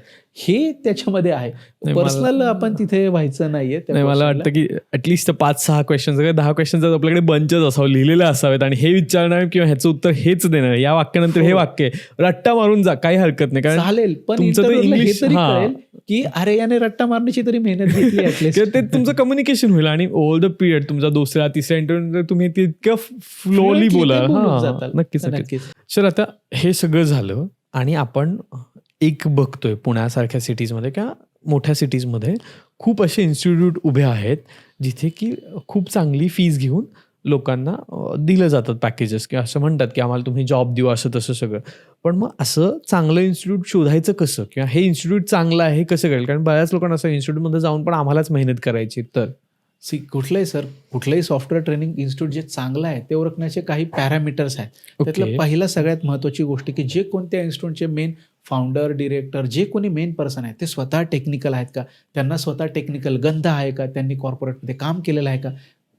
कारण I T he highly skill oriented industry आहे. टेक्निकल स्किलचं खूप इम्पॉर्टन्स आहे. आणि जर ते व्यक्ती स्वतः कॉर्पोरेट बॅकग्राऊंडचे, टेक्निकल बॅकग्राऊंडचे नसतील तर त्या इन्स्टिट्यूटमध्ये प्रॉपर टेक्निकल वातावरण असण्याची शक्यता मग थोडी कमी आहे. पहिली गोष्ट. दुसरी गोष्ट, त्या इन्स्टिट्यूटमध्ये स्टुडंट्स का जॉईन करणार आहे कुठलं इन्स्टिट्यूट, कारण त्यांना शिकण्यासोबत प्लेसमेंटही हवी. नक्कीच. सो डेडिकेटेड प्लेसमेंट टीम त्या इन्स्टिट्यूटमध्ये आहे का हे पाहणं खूप गरजेचं आहे. त्याच्यानंतर त्यांचे जे जुने सक्सेस स्टोरी आहेत, स्टुडंट्स रिव्ह्यू जे आहेत, की बाबा खरंच तिथून किती स्टुडंट्स प्लेस झालेले आहेत. बरं, काही स्टुडंट्स प्लेस झालेले आहेत की नाहीत, असं नाही की फक्त फोटो चिटकवलाय, नाव चिटकवलंय, याला एवढं पॅकेज मिळालं, असं नाही.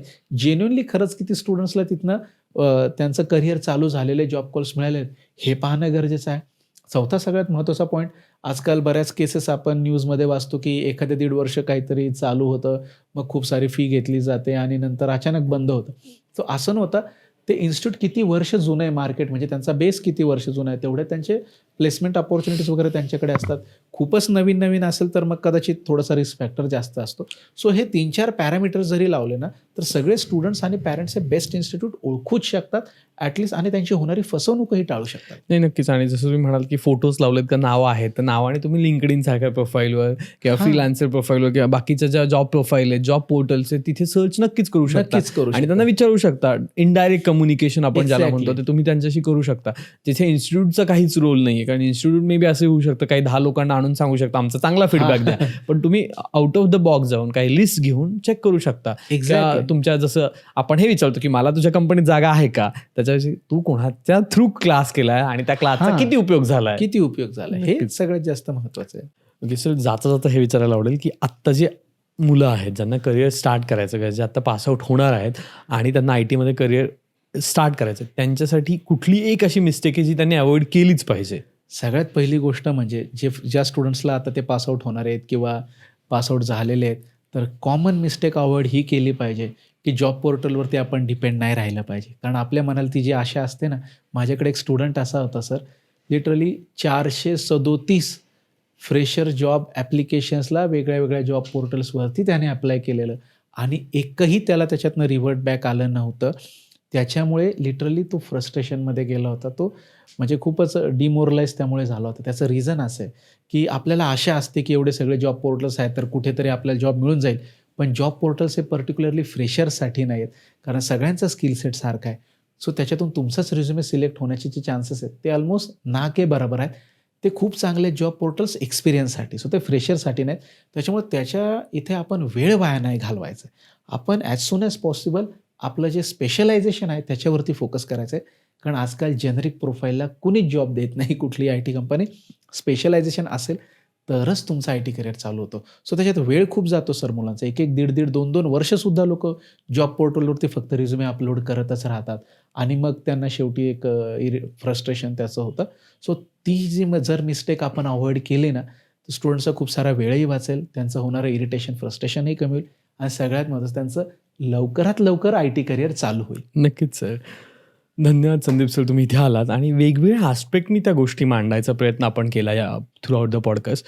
कारण प्रत्येक वेळेसच फक्त फ्रेशर्सला नाही आहे जॉब सांगण्यापेक्षा these are the ways you can try it bro. Exactly. These are the options you can explore it आणि त्याच्यातून तुला नक्कीच काहीतरी मिळेल. पण एक्सप्लोअर नाही केलं, हातपाय नाही मिळाले तर काहीच मिळणार नाही. नक्कीच, नक्कीच.